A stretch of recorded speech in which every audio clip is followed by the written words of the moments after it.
Operation सिंदूर की कामयाबी की एक अहम वजह यह थी मैडम कि मुल्क में इत्तेहाद और इत्तेफाक पैदा हो गया था, एक यूफोरिया पैदा हो गया था, मगर अफसोस कि हुकूमत ने उसका फ़ायदा नहीं उठाया। मैं आज भी कह रहा हूँ, जिम्मेदारी के साथ कह रहा हूँ कि पाकिस्तानी फ़ौज, पाकिस्तान की ISI, पाकिस्तान का डीप स्टेट, उनका हयाती मकसद ये है कि हमेशा भारत को कमज़ोर किया जाए। और अगर हमको इन ताकतों को कमज़ोर करना है तो देश में इत्तेहाद और इत्तेफाक को बरकरार रखना पड़ेगा। अगर हम बुलडोज़र के ज़रिए या फिर लिसानी जबर के ज़रिए या मजहबी फ़िरका परस्ती के ज़रिए अक़लियतों को निशाना बनाएंगे तो हम खुदा ना खास्ता उन पड़ोसी मुल्क के दहशतगर्द तंजीमों को कहीं कामयाब ना हो जाए। मैडम, मैं आपके सामने ये भी कहना चाहूँगा कि इत्तेहाद और इत्तेफाक इस मुल्क में जब मजबूत होगा तो हमको बैनुल अक़वामी सतह पर दिखाने की ज़रूरत नहीं पड़ेगी। मैं आपकी तरफ से हुकूमत से चंद सवालात करना चाहूँगा कि वज़ीर आज़म ने कहा कि खून और पानी एक साथ नहीं बह सकते, आतंकवाद और बातचीत एक साथ नहीं हो सकती। तो मेरा सवाल आपके ज़रिए से वज़ीर आज़म और हुकूमत से ये है, फिर जिन इंसानों को बैसारा की वादी में मारा गया था, क्या आपका ज़मीर इस बात की इजाज़त देता है कि आप ट्रेड बंद कर दिए, पाकिस्तान का एयरक्राफ्ट हमारे एयर स्पेस में नहीं आ सकता, उनकी कश्ती हमारे पानी में नहीं आ सकती, ट्रेड खत्म हो चुका है डायरेक्ट इनडायरेक्टेड, आपका ज़मीर जिंदा क्यों नहीं है? किस सूरत से आप पाकिस्तान से क्रिकेट मैच खेलेंगे जब हम पानी नहीं दे रहे हैं? 80% पानी पाकिस्तान का हम रोक रहे हैं, ये कहकर के पानी और खून नहीं बहेगा, आप क्रिकेट मैच खेलेंगे? मैडम, मेरा ज़मीर तो गवारा नहीं करता कि मैं उस मैच को देखूंगा। क्या इस हुकूमत में इतनी हिम्मत है कि उन 25 मरने वालों को फोन करके कहे कि देखो हमने ऑपरेशन सिंदूर में बदला ले लिया, अब तुम पाकिस्तान का मैच देखो? बड़ी अफसोस की बात है मैडम, अकाउंटेबिलिटी किस पर है? पहलगाम किसने किया?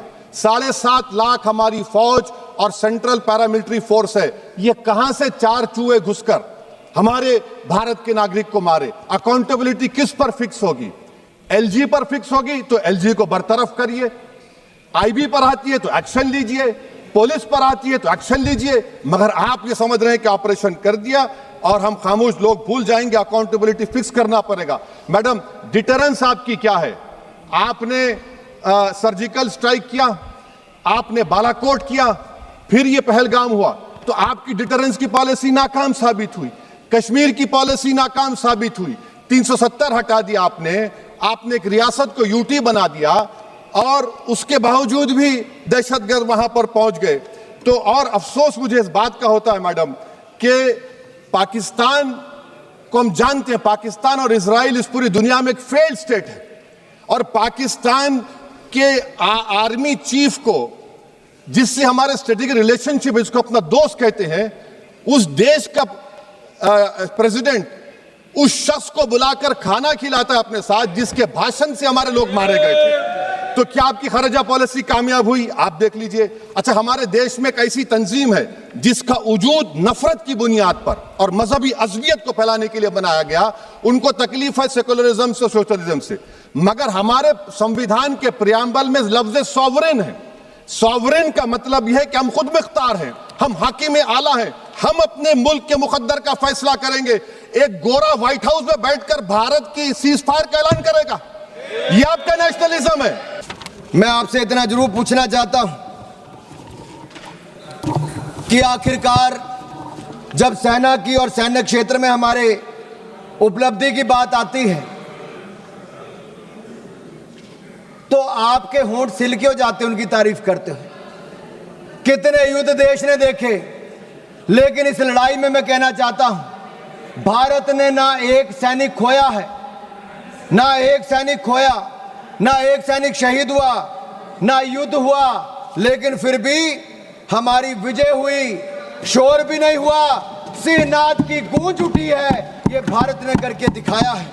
मोदी जी की नीति और सेना की रणनीति काम आई है।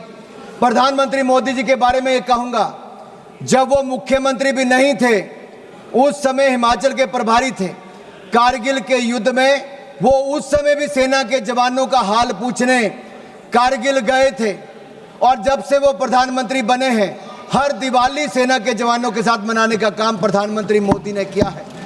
सेना को सशक्त भी किया। और मैं एक बात कहूंगा, एक और भारत की सेना पाकिस्तान को कड़ा जवाब दे रही थी, लेकिन दूसरी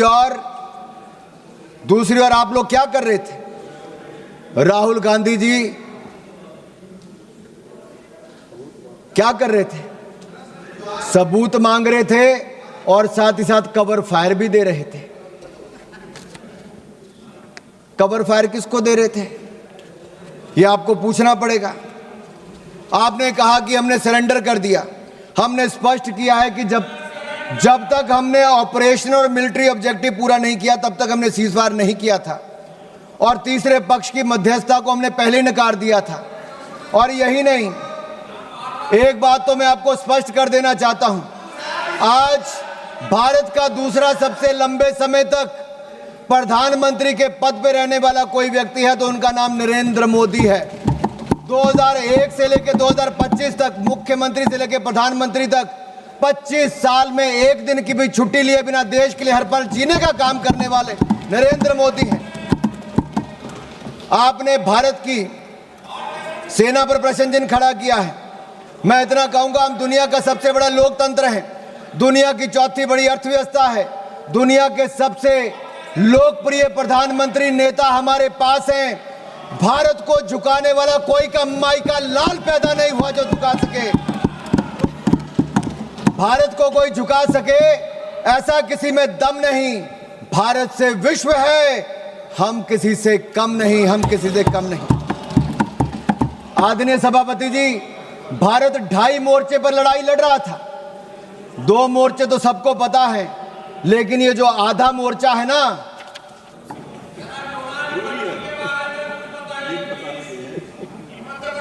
आप पिछले 2.5 महीनों में सोशल मीडिया में देखिए, बड़े संयोजित तरीके से भारतीय सेना भारत के प्रधानमंत्री के खिलाफ घृणा से भरे अपमानजनक कार्टून बनाए। इसी कांग्रेस पार्टी ने अभी भी हंसते हैं। अरे राहुल गांधी जी को सदन में खड़े होकर माफी मांगनी चाहिए, पूरे देश से, भारतीय सेना से माफी मांगनी चाहिए। और बाटला हाउस कांड में शहीद होने वाले इंस्पेक्टर मोहनचंद शर्मा को आप श्रद्धांजलि तक नहीं दे पाए, लेकिन आपकी पूर्व राष्ट्रीय अध्यक्ष आतंकवादियों के मरने पे आंसू बहाने वहां चली गई थी। यह कांग्रेस है जो भारतीय सेना के साथ नहीं, उसके खिलाफ हथियार उठाने वाले आतंकवादियों के लिए आंसू बहाती है। देश ने आपका असली चेहरा देखा है।